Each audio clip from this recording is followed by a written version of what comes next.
tiempo, voy a permitirme leer una breve biografía del doctor Marco Negrete, quien es ahora nuestro primer tutorialista, le vamos a llamar.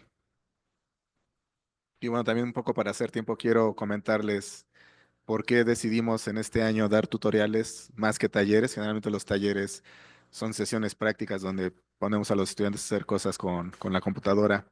Pero a lo largo de los años nos hemos encontrado con que es complicado primero tener muchas computadoras con todo el software que se necesita para hacer los talleres y luego también es complicado que los estudiantes tengan un conjunto de conocimientos homogéneos para trabajar con esas herramientas. Entonces, lo que pensamos para este año fue que en lugar de hacer esta cuestión práctica donde pudiera haber pues varios conflictos, lo que decidimos fue mejor invitar un conjunto de expertos que les pudiera dar un tutorial sobre técnicas especializadas, esperando que también varios de estos expertos pues pongan a su disposición herramientas de software que puedan después ustedes utilizar, ¿no? Así es que pues tenemos con nosotros al doctor Marco Negrete, que es doctor en Ciencias de la Computación por el Instituto de Investigaciones en Matemáticas Aplicadas en Sistemas de la UNAM. Desde el 2007 ha trabajado en el desarrollo de robots móviles, enfocándose en la navegación autónoma, planeación de movimiento y manipulación. Ha publicado diversos artículos en revistas y congresos, tanto nacionales como internacionales, y ha participado también en varias competencias internacionales con robots de servicio doméstico, obteniendo resultados importantes. Sus intereses también incluyen el control automático, los vehículos sin conductor y las ciencias del comportamiento. Actualmente es profesor asociado en la Facultad de Ingeniería de la UNAM y miembro del Consejo Directivo de la Federación Mexicana de Robótica, pero también es jefe de departamento, ¿no? Es actualmente nuevo jefe del departamento. Tiene su parte burocrática, dice el doctor. Para mí personalmente es un gusto contar con su participación. Me parece que es eh, miembro de esa generación de investigadores jóvenes que está empezando a surgir ya en nuestro país, con mucha experiencia en eventos internacionales y estoy seguro que van a encontrar interesante lo que nos va a compartir. Un aplauso para el doctor Marco. Marco, te cedo el micrófono. Gracias, José. Omito eso de ser jefe porque antes me quejaba de la burocracia de la UNAM, pero ahora soy parte del problema, entonces por eso trato de omitirlo. Bueno, como les decía José, este va a ser un primer tutorial acerca de una de las habilidades básicas que debe tener todo robot autónomo, que es la navegación, precisamente la navegación autónoma, ¿no? Es una habilidad básica lograr que un robot se pueda mover de un punto a otro. Entonces, en este tutorial, pues vamos a cubrir esa primera parte, vamos a revisar algunos conceptos. Creo yo que es una parte básica, ¿no? O sea, no es, vaya, pues es para que aprendan los conceptos básicos de navegación autónoma. Y como decía José, antes hacíamos talleres, eran un poco más prácticos, pero sí representaban un problema logístico fuerte. Entonces, por ahora vamos a revisar conceptos, voy a revisar algo de software también. Eh, Todo lo que voy a usar aquí está en un repositorio en GitHub, que todavía no está bien documentado, pero les prometo que lo estará. Y si me escriben, les digo cómo reproducir los resultados, ¿no? Entonces, y bueno, pues nada, vamos a empezar. Eh, Según yo, sí nos da tiempo de cubrir todo esto en 3 horas, bueno, 2:45. Vamos a ver del problema de la navegación, el problema de la planeación de movimientos, vamos a revisar cómo se representa el ambiente, cómo planeamos rutas, cómo hacemos que el robot siga unas rutas. Aquí puede variar mucho esto y esto, entonces vamos a enfocarnos a robots móviles para interiores, ¿ok? Vamos a ver técnicas de localización, evasión de obstáculos y al final vamos a ver una parte de un trabajo que hemos estado desarrollando en el laboratorio. Entonces, pues bueno, siempre hay que empezar a... ¿Cómo quito eso?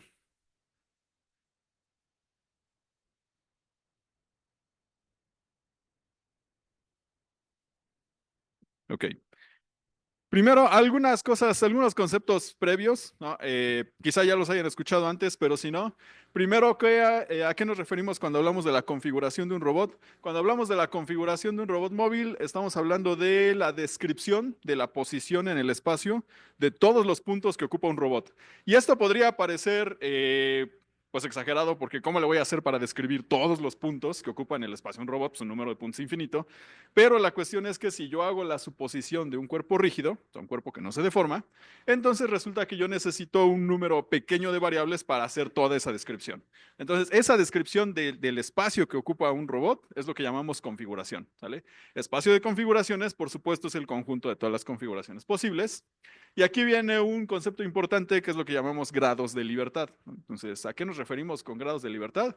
Es el número mínimo de variables independientes que necesito para determinar la configuración de un robot. Entonces, si yo tengo, por ejemplo, un robot donde lo único que me interesa, que es el problema que vamos a abordar, la navegación en un plano, pues yo necesito, para describir todos los puntos que ocupa en el espacio un robot, no necesito un número infinito de puntos, sino necesito solo tres números, una posición en X, una posición en Y y una orientación.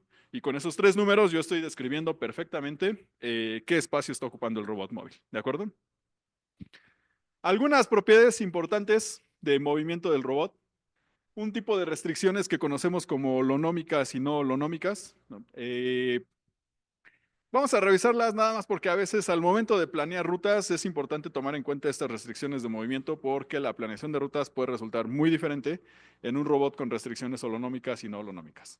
Es un concepto ahí medio raro, pero bueno, un robot holonómico es un robot que se puede mover en cualquier dirección en un instante de tiempo.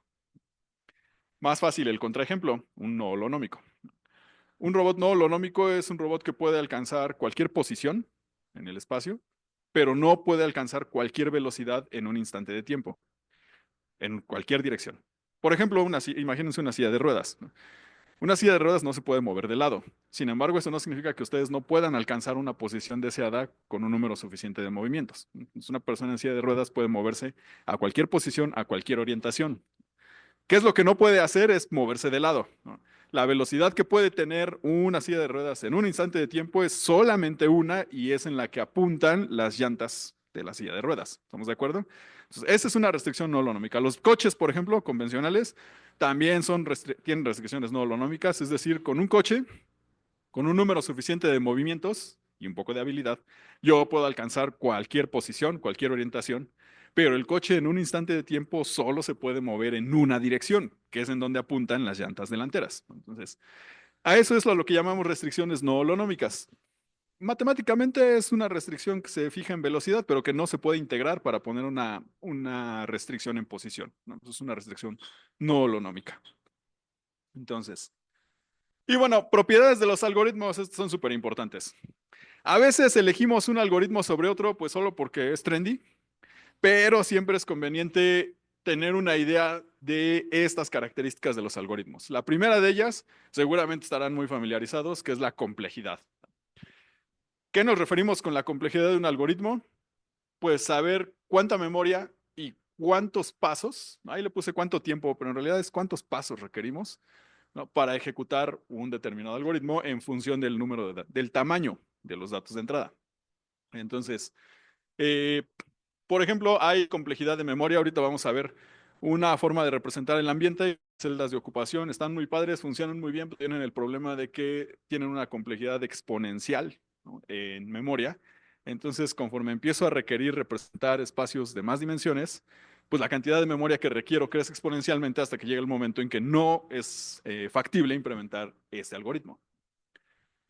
La complejidad, y bueno, en tiempo, pues es el número de pasos. Seguramente habrán escuchado esto de la notación de O mayúscula, que nos ayuda a analizar eh, cuánto tiempo de ejecución, ¿no? Cuánto tiempo requiero para ejecutar un algoritmo. También otra característica importante es la optimalidad. No sé si existe la palabra en español, pero bueno, es optimality, ¿no? Estamos hablando de que un algoritmo es óptimo cuando minimiza una función de costo. Es decir, no hay un algoritmo óptimo, ¿no? O sea, no hay algo que yo diga, este es el bueno, este es el óptimo.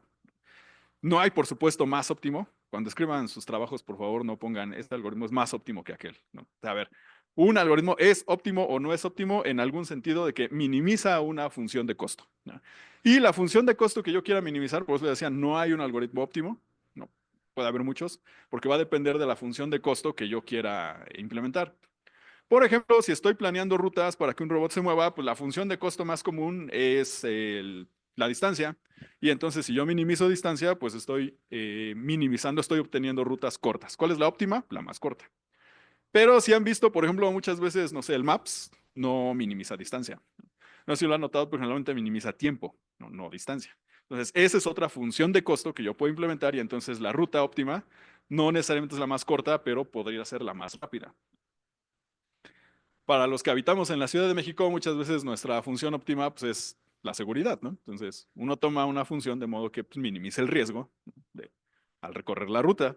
Entonces, no hay un algoritmo óptimo, puede haber muchos, pero ¿qué nos referimos cuando hablamos de que un algoritmo es óptimo? Es un algoritmo que minimiza una función de costo, ¿de acuerdo? Vamos a ver aquí, sobre todo en planeación de rutas y vamos a ver en alguna parte del suavizado, en campos potenciales también, evasión de obstáculos, cuestiones de optimalidad, los vamos a resolver desde un punto de vista de optimización. Y bueno, finalmente la completitud de los algoritmos, esta es una cosa también importante. ¿Qué es un algoritmo completo?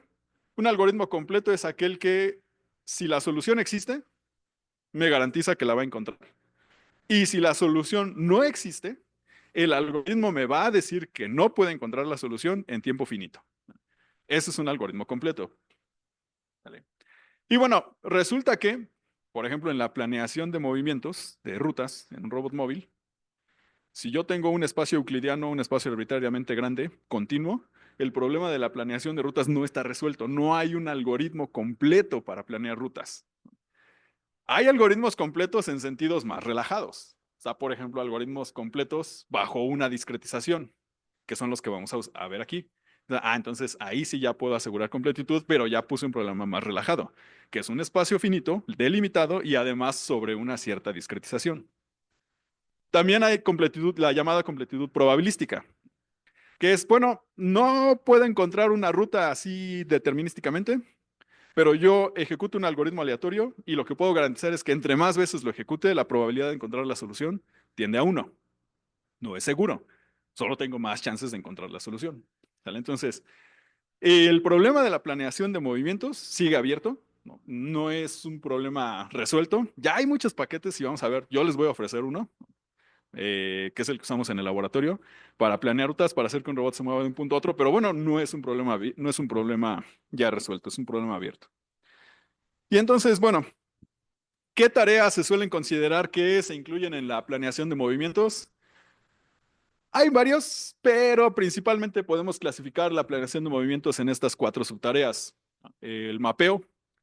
¿Qué es el mapeo? Pues construir una representación del ambiente, ¿vale? A partir de las lecturas de los sensores y de la trayectoria del robot. Ahora, un mapa, pues en realidad puede ser cualquier cosa que me sirva para tomar decisiones de navegación. Puede ser desde los que vamos a ver, los mapas geométricos, se llaman así porque reflejan fielmente la forma del ambiente que están representando. Pero hay también mapas topológicos, hay mapas semánticos, ¿no? Hay mapas que son descripciones del ambiente donde yo ya no tengo características geométricas, sino lo único que tengo son relaciones espaciales expresadas de manera declarativa. Como por ejemplo aquí, ¿no? Salón está junto a pasillo, pasillo está junto a escaleras. Es un mapa al final de cuentas, es una representación del ambiente, pero bueno, de un nivel más alto. Si tienen preguntas, vayan haciéndolas, ¿no? Aparte, si tienen preguntas, seguramente esto se va a enriquecer y además vamos a evitar que vuelva tedioso.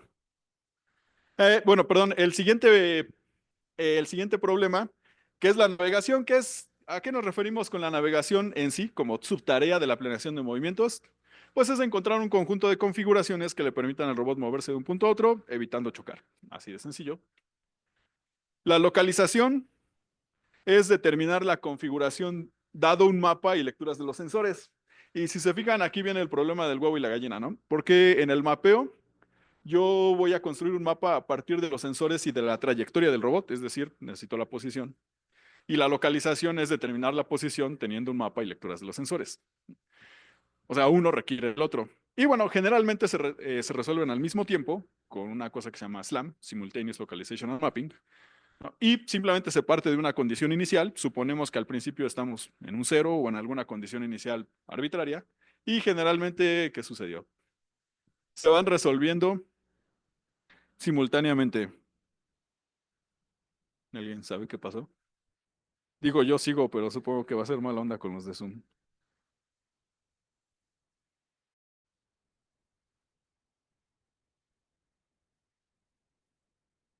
Pero es que ya está. Y finalmente, el otro problema que no vamos a abordar en este curso, pero es un problema de la planeación de movimientos, que es el barrido, ¿no? Que es simplemente pasar un actuador por todos los puntos Q de un subespacio de configuraciones. Entonces, bueno, vamos a empezar con la primera parte, que es cómo le hago para representar el ambiente. No.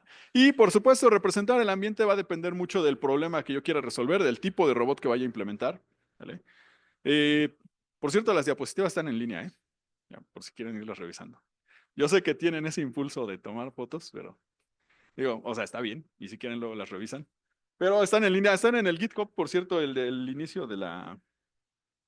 Ahí está el software para correr algunos ejemplos que vamos a ver. Perdón, perdón, perdón. Ahí.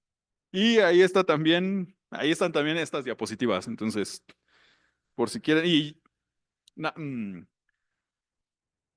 más que está el código fuente, hay que compilarlas. Entonces, pero bueno, ahí voy a subir también el PDF.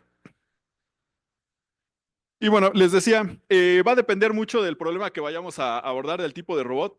Entonces, por ejemplo, hay representaciones del ambiente para interiores, ¿no? En los interiores, las representaciones suelen ser más sencillas porque en interiores solemos tener cosas planas, como aquí, y sobre todo solemos tener cosas ortogonales y bien cuadradas, ¿no? Pues como este ambiente. Entonces, es fácil obtener líneas, es fácil obtener esquinas, todos los ambientes son planos, ¿ok?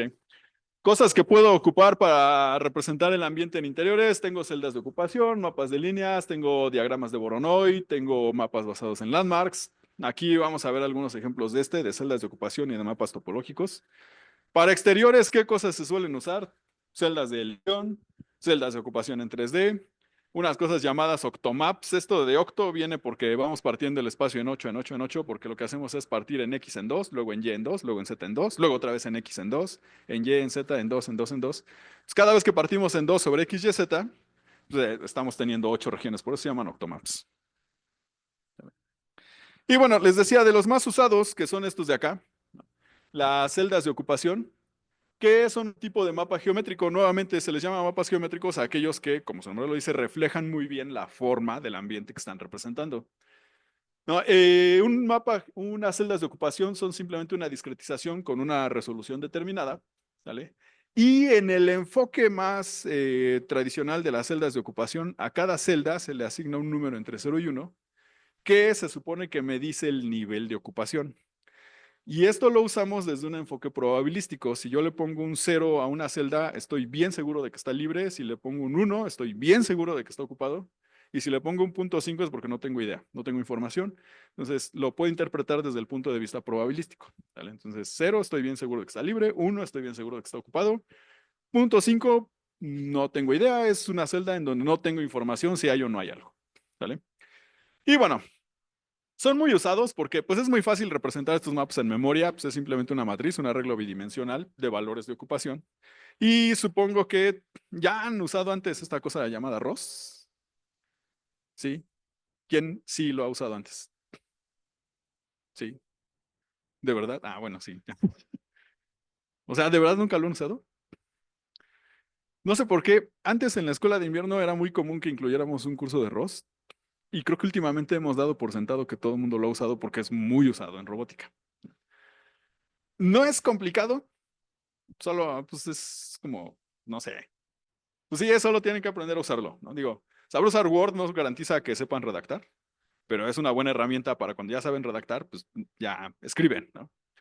Pues, ROS también, ¿no? O sea, si saben ROS, no garantiza que sepan robótica, por supuesto, pero sí es una buena herramienta para cuando ya saben algo de robótica, ya saben algoritmos, sí facilita bastante. Cuesta trabajo al principio, pero sí facilita bastante implementar cosas para robots. Y bueno, en celdas la cosa es que ya tiene también muchas cosas ya resueltas, por eso se ha vuelto tan popular. Hay muchos algoritmos ya implementados, ¿no? Es como MATLAB, que les enseñan algo incluso hasta en la maestría, les enseñan algo y resulta que hay un toolbox de MATLAB que ya lo resuelve, ¿no? Entonces, igual en ROS hay un montón de cosas que ya están resueltas, muchos algoritmos, muchos drivers, para muchos actuadores y sensores muy comunes, pues ya están ahí en alguna biblioteca de ROS. Y las celdas de ocupación no son la excepción, hay un mensaje, un tipo de dato en ROS, que es el occupancy grid, que se usa mucho para representar mapas. ¿Ok? Y bueno, les decía, el ya sé que no tiene una computadora, pero ese está ahí para que, si en casa lo quieren reproducir. ¿No? Eh, Les decía que este material está aquí. Está publicado aquí hay un repositorio en GitHub con este paquete que se llama Pumas Navigation. Ok. Y bueno, ahorita lo voy a correr, pero si quieren luego me preguntan cómo pueden reproducir los resultados. Entonces, denme un segundo.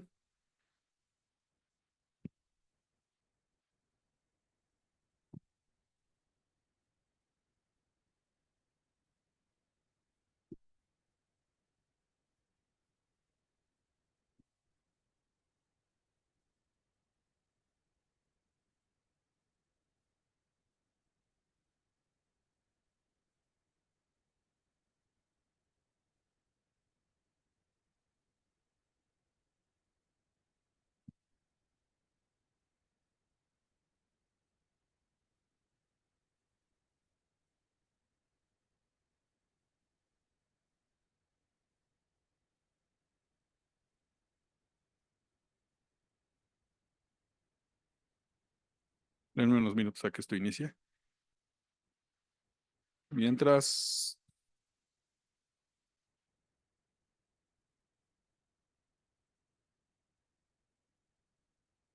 ok, ahorita regresamos al ejemplo. Mientras, otra forma de representar, otra forma de representar mapas es con unas cosas llamadas, o es una opción, los diagramas de Voronoi. Aparte lo estamos mencionando porque más adelante vamos a retomar este concepto de los diagramas de Voronoi. Un diagrama de Voronoi lo que hace es partir un espacio en regiones, donde ustedes aportan puntos arbitrariamente en el espacio y lo que hace es partir el espacio en regiones tal que todos los puntos tienen una determinada semilla como la más cercana. Entonces, todos estos puntos tienen esta semilla es la más cercana, estos puntos tienen esta. ¿No? Es un diagrama de Voronoi y está la parte del diagrama de Voronoi generalizado. Un diagrama de Voronoi generalizado es esta misma cosa, pero ahora las semillas no son puntos, sino pueden ser regiones, que en el caso de la navegación en robots, pues generalmente tomamos los obstáculos, las cosas que hay en el ambiente son nuestras semillas, y lo que logramos con el diagrama de Voronoi es partir en regiones, y lo interesante de esto son estas líneas, que son las regiones, son conjuntos de puntos equidistantes, ¿no?, a los obstáculos más cercanos.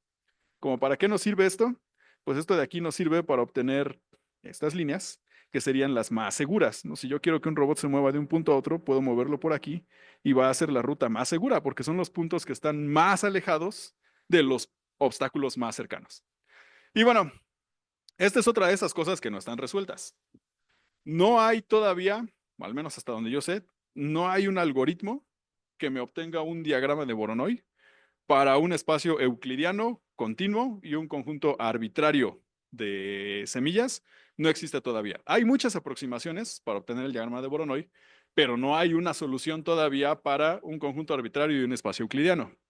Donde sí ya hay algunas aproximaciones, si yo nuevamente discretizo el ambiente, ya hay algunas soluciones. Déjenme ver qué pasó aquí.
A ver, disculpen la demora. Les decía, aquí tenemos, ya que no tenemos un robot físico, podemos trabajar con estas cosas. Si no conocen, este es un simulador muy usado también, que se llama Gazebo. Es un simulador, bueno, yo digo que es muy usado, como yo lo uso mucho, por eso digo que es muy usado. Pero nada, sí es muy usado. Porque tiene la ventaja de que es un simulador de lo que se conoce como un simulador de físicas, ¿no? O sea, sí le simula el modelo dinámico, ustedes pueden poner ahí sus masas, sus fricciones y todo, y le simula muy bien los modelos dinámicos, y también tiene muy buenos motores de renderización, se ve bastante bien, es pesadísimo, pero bueno, simula, aparte ya hay muchos plugins para simular sensores comunes como LiDARs, cámaras 3D, ¿no? Todo eso ya lo puede simular bastante bien. Entonces ahí está nuestro robot real. Y lo que les decía, por ejemplo, este es un mapa de celdas de ocupación, ¿vale? Si le hacemos zoom, se va a notar perfectamente ahí la discretización del ambiente. No, particularmente para este ejemplo, pues está discretizado a 5 centímetros. Entonces, el ambiente se representa con pequeñas celdas de 5 por 5. Hay celdas que están totalmente ocupadas, celdas que están totalmente libres y algunas en las que no tengo información, como es el caso de, por ejemplo, toda esta parte de aquí afuera, ¿no? Son celdas que, digamos, están en un nivel de ocupación del 50%, o sea, donde no tengo nada de información. ¿De acuerdo? ¿Preguntas hasta acá? Sí.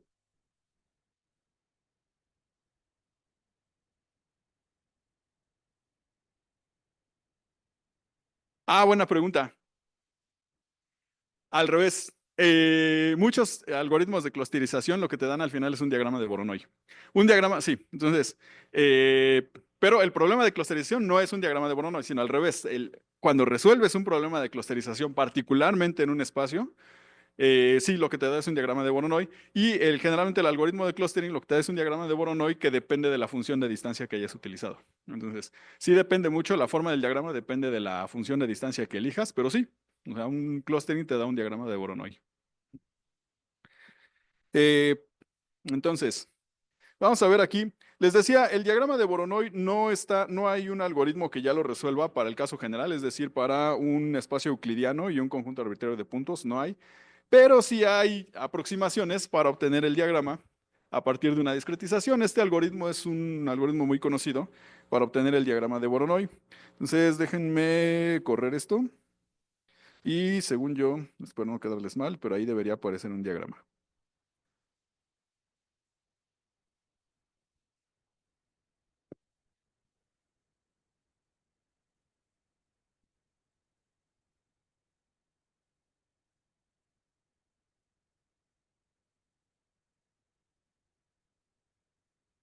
Sí, ahí va.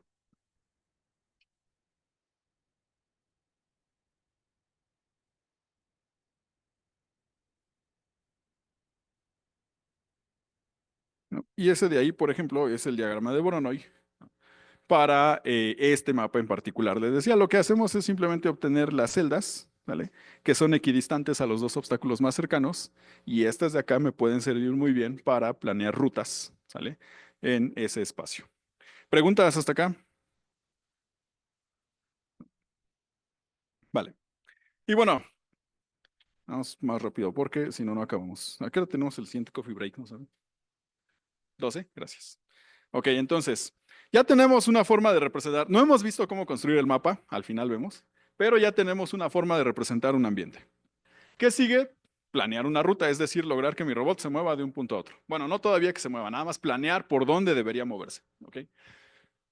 Ojo, aquí nada más hay dos conceptos diferentes, ruta y trayectoria. ¿Ok? Una ruta es simplemente una secuencia de puntos por donde debería pasar el robot y no estamos hablando de velocidades ni aceleraciones ni nada con respecto al tiempo. ¿Sale? Entonces, una ruta es simplemente una secuencia de puntos.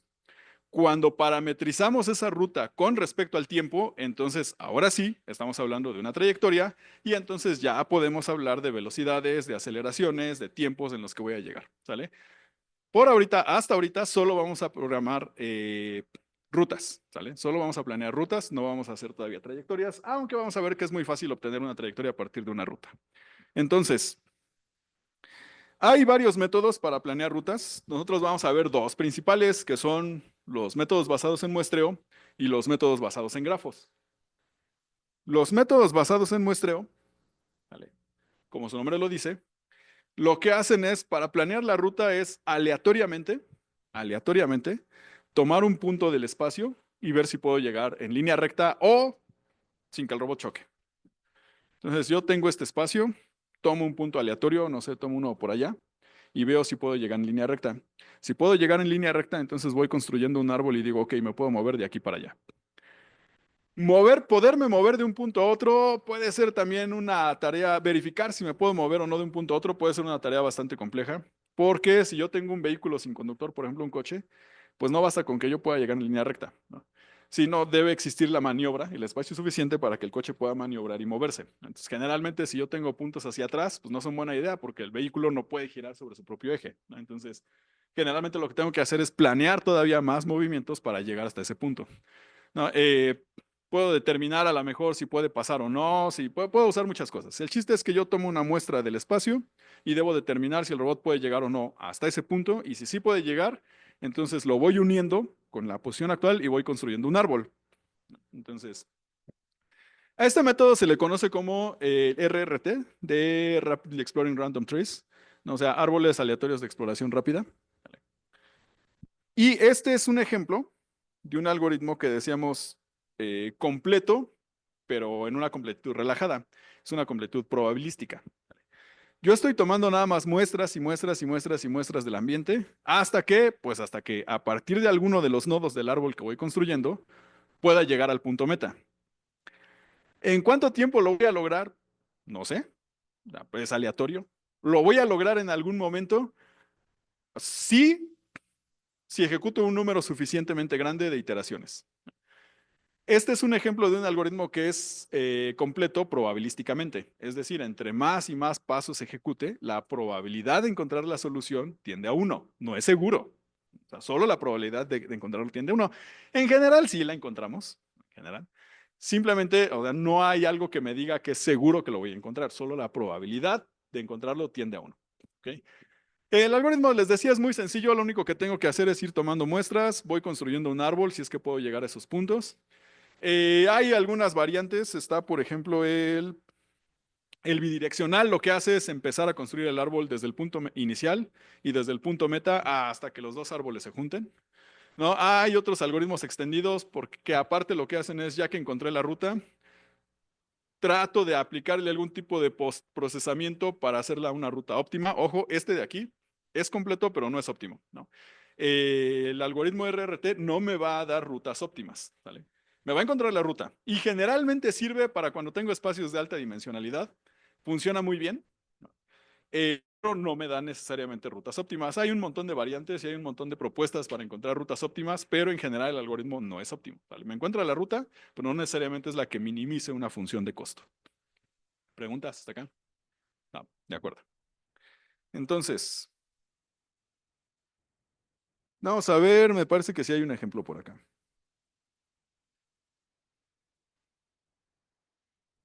Hmm,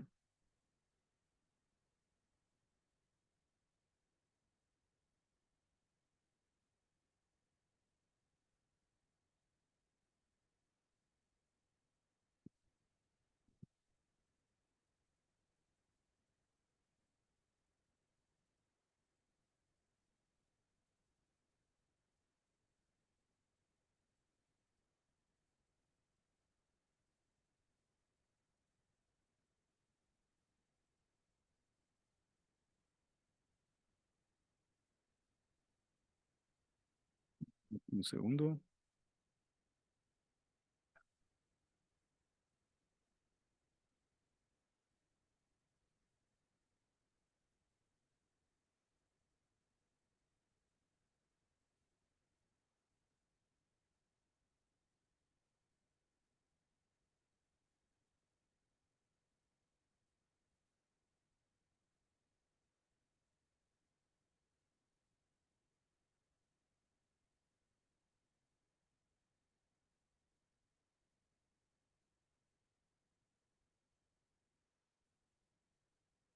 A ver, ahí hay un ejemplo.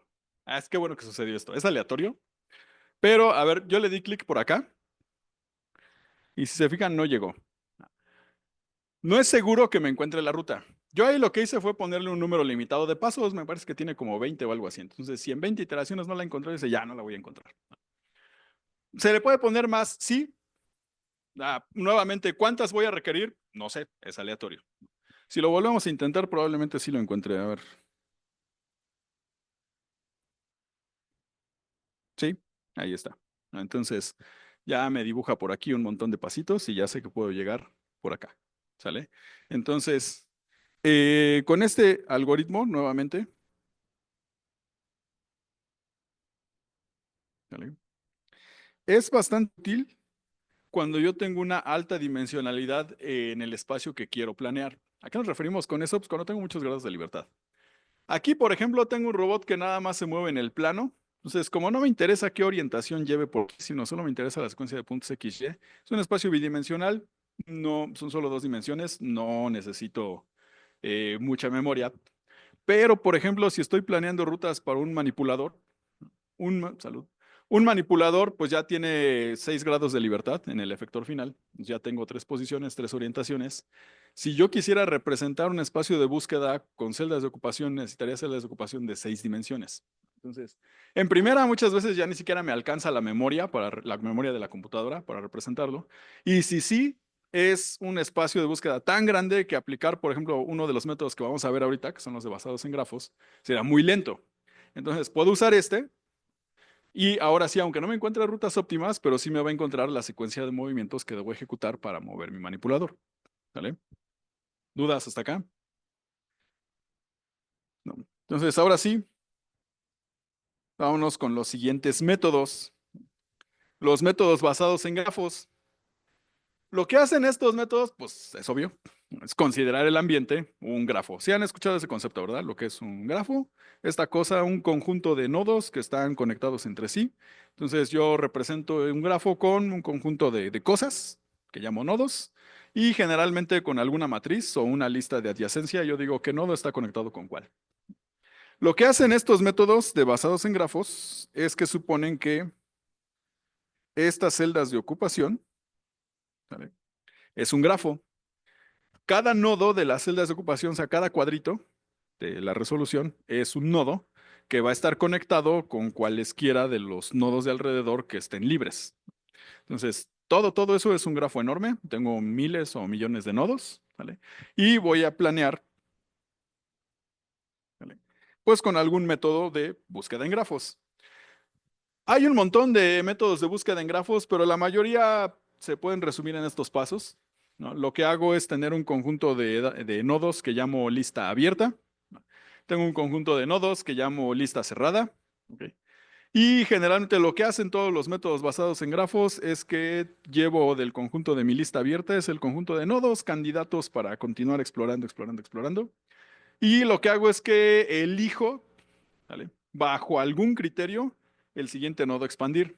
Y el criterio que utilizo es el que da lugar a los diferentes métodos basados en grafos. Por ejemplo, quizá hayan escuchado de los de búsqueda a lo ancho o búsqueda en profundidad. Si el criterio para elegir el siguiente nodo a expandir es el criterio FIFO, o sea, first in, first out, o sea, si la lista abierta es una estructura de tipo cola, ¿vale? Entonces tengo el algoritmo de búsqueda a lo ancho. Si el criterio para elegir el siguiente nodo a expandir es el criterio LIFO, ¿no? Last in, first out, es decir, la lista abierta es una estructura de tipo pila, entonces tengo búsqueda en profundidad, ¿vale? Si el criterio es el que tiene el menor costo acumulado, ¿vale? Significa que la lista abierta es una cola con prioridad, ¿vale? Y entonces el criterio es el que tiene el menor costo acumulado y me va a dar como resultado el algoritmo de Dijkstra, ¿vale? Y si por ejemplo, el criterio es el nodo con el menor valor F, ahorita vemos qué es eso del valor F, es una combinación de un costo acumulado con una heurística, entonces tengo el algoritmo de A estrella. ¿Ok? En ambos casos, Dijkstra y A estrella, la lista abierta vendría siendo una cola con prioridad. ¿Ok? ¿Dudas hasta acá? ¿Habían escuchado antes de estos algoritmos? ¿Sí? ¿Los han usado para planear rutas? No. Bueno, pues sirven muy bien para planear rutas. Bueno, ahí están los que les acabo de decir, los diferentes criterios. ¿Ok? Por ejemplo, si el costo para ir de una celda a otra es siempre uno, entonces el algoritmo de Dijkstra en realidad es equivalente al de búsqueda a lo ancho, ¿no? Y, por ejemplo, tanto A estrella como Dijkstra son algoritmos óptimos. Aquí sí, estos ya estamos hablando de algoritmos óptimos, ¿vale? Tanto Dijkstra como A estrella me van a dar una ruta que minimice una función de costo, cual la que yo quiera. Generalmente, lo más común es usar la distancia, pero se pueden usar otras cosas. Entonces, Dijkstra y A estrella me van a dar la misma ruta. ¿Cuál es la diferencia? A estrella se ejecuta mucho más rápido y me van a servir entonces como para que alguien querría implementar Dijkstra, si al final los dos me dan la misma ruta, pero A estrella lo hace más rápido. Bueno, se usa para otro tipo de problemas, ¿no? A estrella es un tipo de planeación de un solo objetivo, o sea, me va a planear una ruta para un solo objetivo, mientras que Dijkstra me puede planear rutas multiobjetivo. Entonces, puedo ir planeando rutas a muchos puntos, digamos, en la misma ejecución, en una sola ejecución del algoritmo, puedo planear rutas a muchos puntos, mientras que a estrella no, a estrella solo lo hace a uno. Pero si solo tengo un objetivo, sí es mucho más rápido a estrella. Bueno, mucho, estamos hablando de, no sé, un tercio, un cuarto tal vez del tiempo de la ejecución. Algorítmicamente son la misma complejidad, ¿no? Algorítmicamente, o sea, desde el punto de vista del análisis asintótico de la complejidad de los algoritmos, es la misma complejidad, solo tienen diferentes constantes. A estrella se va a ejecutar, no sé, tal vez a la mitad, un tercio, un cuarto de tiempo que el de Dijkstra. Ok. ¿Dudas hasta acá? Entonces, si yo quiero planear rutas usando A estrella o Dijkstra o algún algoritmo basado en grafos, hay que aplicarle un pequeño postprocesamiento a mi representación del ambiente. Porque ya dijimos que si yo tengo celdas de ocupación, cada celda es un nodo del grafo que va a estar conectado con los nodos de alrededor, pero yo puedo tener nodos donde no hay obstáculos, celdas donde no hay obstáculos, no sé, por ejemplo aquí. Este cuadrito de por acá seguramente estaría marcado como vacío, pero eso no significa que el robot pueda estar ahí, por el simple y sencillo hecho de que el robot no es un punto, el robot tiene ciertas dimensiones. Entonces, yo no puedo poner, aunque esta celda de por acá no tiene obstáculos, no puedo poner el robot aquí porque pues, por las dimensiones del robot chocaría. Pues, así de sencillo. Entonces, siempre lo primero que vamos a hacer para planear rutas es inflar los obstáculos. O si han tomado por ahí algún curso de procesamiento de imágenes, se le aplica al mapa, que al final es una imagen, una operación conocida como dilatación, es un operador morfológico. Se le llama así por varias razones, cambian la forma de las figuras. Entonces se le aplica una dilatación y con eso ya tengo estos de acá. Y entonces estos de acá, ¿vale? Ya son celdas donde el robot no puede estar. Y si la pregunta viene, ¿y por qué no desde la representación del ambiente? ¿No? Cuando yo hago mi mapa, pues yo una vez los inflo y no tengo que estar haciendo todo esto en cada ejecución. Bueno, la respuesta es que el mapa no solo me sirve para planear rutas, el mapa me sirve para localizar al robot. Si yo altero dónde están los obstáculos, ¿vale? Muy probablemente mi robot se pierda porque la representación ya no está tan bien como debería estar. Entonces, más adelante vamos a ver que cuando yo localizo al robot, la idea para localizarlo es muy sencilla. Lo que hago es predigo, o sea, simulo, estimo qué es lo que debería medir mi sensor, qué debería medir mi cámara, qué debería medir mi sensor láser. Lo comparo con el de veras y con base en la diferencia entre lo que estoy prediciendo y lo que estoy midiendo, voy a poder localizar al robot. Pero, ¿qué necesito? Pues necesito un mapa para poder predecir qué es lo que va a medir mi sensor, ¿sale? Y si mi mapa está alterado, pues ya las predicciones de mi sensor no van a ser tan buenas, ¿sale? Entonces, por eso es que no alteramos el mapa como tal, la representación del ambiente, sino solo lo inflamos, solo con el objetivo de planear rutas, ¿de acuerdo? ¿Dudas hasta acá? No. Ok. Entonces, les decía, tanto Dijkstra como Estrella minimizan una función de costo, ¿no? Esa función de costo, pues, puede ser distancia, puede ser tiempo de recorrido, puede ser el número de giros, puede ser energía gastada, pueden ser muchas cosas. ¿Ok? El número de giros, por ejemplo, se puede hacer muy bien, se puede usar muy bien para planear rutas, por ejemplo, darle cierto costo a ciertos giros a la derecha o a la izquierda.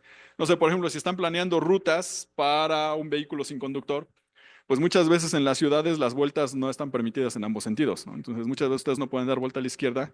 ¿Qué tienen que hacer? Darle la vuelta a la manzana con puras vueltas a la derecha. Entonces eso se puede poner en las funciones de costo. Entonces en la función de costo se puede poner que una vuelta a la izquierda tenga una función, un costo muy alto comparado con las vueltas a la derecha. Y entonces cuando yo planee la ruta, la de menor costo, pues va a ser la que me dé puras vueltas a la derecha, ¿vale? Entonces, aquí, por ejemplo, para el robot que yo les voy a mostrar, va a usar una, como función de costo, una combinación entre distancia y el riesgo de chocar. ¿Cómo determino el riesgo de que choque el robot? Pues simplemente si pasa muy cerca de los obstáculos. Entonces, por ejemplo, aquí está la ruta roja, pues es una ruta más cercana, no, perdón, una ruta más corta, pero pasa muy cerca de los obstáculos. Entonces, si el robot sigue esta ruta, pues es mucho más probable que choque que si sigue esta azul. Entonces, esta ruta azul es más larga, pero es más segura. Entonces, si yo uso como función de costo una combinación entre la distancia y el riesgo de colisión, la función, perdón, la ruta que minimiza eso, pues va a ser un equilibrio entre rutas seguras y rutas cortas. ¿Vale? ¿Se puede ponderar? Pues sí, si yo le pongo más o menos valor de ponderación al riesgo de choque, pues me puede dar rutas todavía más alejadas, más largas, pero más seguras. ¿Dudas, dudas? No. Ok, entonces, ¿qué horas son? Todavía tenemos 10 minutos antes del coffee break. Ah, hacer mapas de costo, como este de acá, es algo muy común. Por ejemplo, aquí, si yo tengo este mapa, este es un zoom muy grande de las celdas de ocupación. Si yo tengo, por ejemplo, aquí celdas ocupadas, lo que puedo hacer es calcular un valor de cercanía que me va a decir qué tanto riesgo tengo de chocar. Entonces, por supuesto, si el robot pasa por aquí, tengo mucho más riesgo de chocar que si pasa por acá, ¿no? Entonces, puedo usar un mapa así como función de costo. ¿Vale? Y con eso puedo planear rutas. Entonces ya nada más cosas sobre el algoritmo A estrella, que es el que más se usa para planear rutas en los robots. Eh, nuevamente, A estrella es un algoritmo completo. Es completo para búsqueda en grafos. Entonces, si yo tengo un grafo y existe la ruta entre un nodo y otro, A estrella seguro lo va a encontrar. No es completo como algoritmo para planear rutas. Nuevamente, si yo tengo un espacio euclidiano, tengo un espacio continuo arbitrariamente grande, no puedo, el problema de planear rutas sigue siendo abierto, no hay un algoritmo completo. ¿Qué tengo que hacer? Aplicar una discretización y entonces ahora sí, bajo cierta resolución, puedo aplicar a estrella y voy a planear rutas. ¿Ok? Entonces, es un algoritmo completo para encontrar rutas en grafos. Es un algoritmo completo bajo cierta resolución en el problema de planear rutas para robots móviles. ¿Ok? Dijimos que minimiza una función de costo. Es un algoritmo que se le conoce como de búsqueda informada. Se le conoce así porque voy minimizando la función de costo, pero si dentro de mis candidatos de nodos a expandir yo tengo varios nodos con la misma función de costo, el mismo costo acumulado, voy a usar una información extra para decidir cuál voy a expandir. ¿Vale? Y esa función extra es esto que llamo aquí una heurística. A ver, tiene una definición rara. Es una función que subestima el costo real de llegar desde un nodo, ¿sale? Hasta el nodo meta. Por supuesto, no puedo saber cuál es el costo real de llegar de un nodo al nodo meta porque tendría que ejecutar la planeación del algoritmo hasta el nodo meta, ya no tiene sentido. ¿Qué es lo que puedo hacer? Puedo nada más usar una función que subestime el costo total. Por ejemplo, si estoy usando distancia como función de costo, la distancia euclidiana, por supuesto que va a subestimar el costo total, porque la distancia entre dos puntos, la línea recta es la distancia más corta. Entonces, si yo digo mi heurística es la distancia en línea recta, seguro va a estar subestimando el costo real de llegar de un nodo a otro, ¿no? De un nodo al nodo meta. ¿Vale? Entonces, si no diseño bien una heurística, si no subestima realmente el costo, a esta ya no va a funcionar bien. ¿Ok? Entonces, por eso se le llama búsqueda informada, porque de entre todos los nodos que puede expandir, no solo voy a tomar el costo acumulado, sino voy a tomar algo de información extra, que es la heurística, que es una función que subestime el costo real, para decidir cuál voy a ejecutar, y eso es lo que hace que el algoritmo sea más rápido. Ahí están los pasos, ya está implementado de todos modos en el GitHub, y si buscan, hay muchos paquetes que ya lo implementan. ¿Vale? Y entonces aquí decíamos, por ejemplo, para planear estas rutas, ¿vale? La función de costo pues va a ser el número de celdas que voy a recorrer más el costo obtenido, la cercanía, ¿vale? Ah, y aquí hay dos cosas, ¿no? El mapa está compuesto por celdas de ocupación, o sea, por cuadritos. Entonces, hay dos grandes tipos de conectividad que puedo usar. La conectividad 4, que como su nombre lo indica, solo tomo arriba, abajo, izquierda y derecha. Y la conectividad 8, ¿no? La conectividad 8, pues es la que toma las esquinas. Entonces, yo considero que un nodo está conectado, puede estar conectado solo con el de arriba, abajo, izquierda y derecha, o bien con esos cuatro más los de las cuatro esquinas. ¿Cuál es la diferencia? Si tomo conectividad 8, puedo obtener rutas en diagonal. Si tomo conectividad 4, seguro que todas mis rutas siempre van a estar ortogonales. ¿Sí? ¿Todo el mundo se lo imagina? Todo el mundo ya ejecutó el script en su cabeza y sí, te iba saliendo, ¿no? Entonces, nada más algunas cuestiones. Si uso conectividad 4, la distancia de Manhattan, no sé si han escuchado de esa distancia, también conocida como norma 1. ¿No? Se le llama distancia de Manhattan porque se supone que en este distrito de Nueva York las calles están perfectamente cuadradas, ¿no? Entonces, la distancia para llegar de un punto a otro es simplemente el número de manzanas que tengo que recorrer. Por eso se le llama así. Entonces, la conectividad 4, si uso conectividad 4, la distancia de Manhattan o también norma 1 o simplemente el número de celdas horizontales y verticales que tengo que recorrer, es una buena heurística porque seguro va a ser una función que subestime el costo total de llegar de una celda a otra. Si uso conectividad 8, como ya tengo diagonales, entonces la distancia euclidiana, ¿vale?, es una mejor opción. Sí, con las computadoras de ahora realmente pueden usar distancia euclidiana y no se va a notar la diferencia. Se supone que calcular la distancia de Manhattan es ligeramente más rápido, porque solo tengo que calcular unas sumas y un valor absoluto. Si uso distancia euclidiana, tengo que calcular cuadrados y una raíz cuadrada, que pues, para las computadoras de ahora sí les va a llevar unos cuantos ciclos de reloj más, pero bueno, ni lo van a notar. Entonces, y bueno, particularidades para que su algoritmo, si un día implementan uno y les funcione bien. En algún momento yo debo elegir el nodo con la menor función de costo, o el menor valor f, el menor costo acumulado.